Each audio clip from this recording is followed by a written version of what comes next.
537 మంది వెళ్ళారు, 850 మంది వచ్చారు. పాక్ భారత్ను వీడిన ఇరు దేశాల పౌరులు దేశంలో తిష్ట వేస్తే 3 ఏళ్లు జైలు శిక్ష తప్పదంటున్న అధికారులు. ఏం జరుగుతుంది?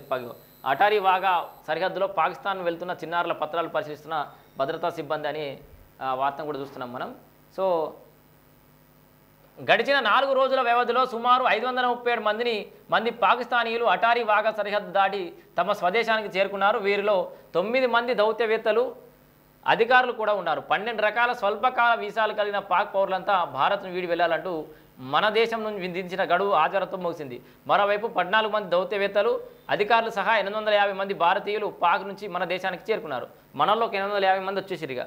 ఈ నెల 22న జమ్మూ కాశ్మీర్లోని పహల్గామ్లో 26 మంది పౌరులను ఉగ్రవాదులను పెట్టుకున్న నేపథ్యంలో పాకిస్తానీయులను ఈ నెల 27లోగా భారత్ వీడండి అంటూ కేంద్రం ఆదేశాలు జారీ చేసింది.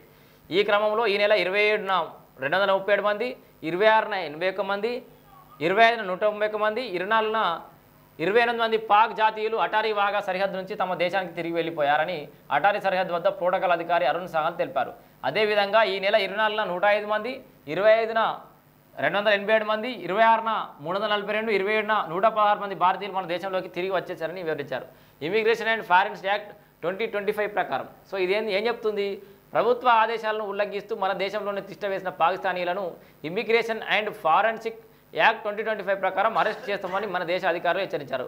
అంతేకాకుండా 3 సంవత్సరాల వరకు జైలు శిక్ష లేదా గరిష్టంగా 3 లక్షల జరిమానా లేదా 2 శిక్షలు ఎదుర్కోవాల్సి వస్తుందని చెప్పేసి కూడా పేర్కొన్నారు. సో అన్ని రకాల శిక్షలు కూడా వేయడానికి సిద్ధంగా ఉన్నామని కూడా చెప్తున్నారు వాళ్ళు.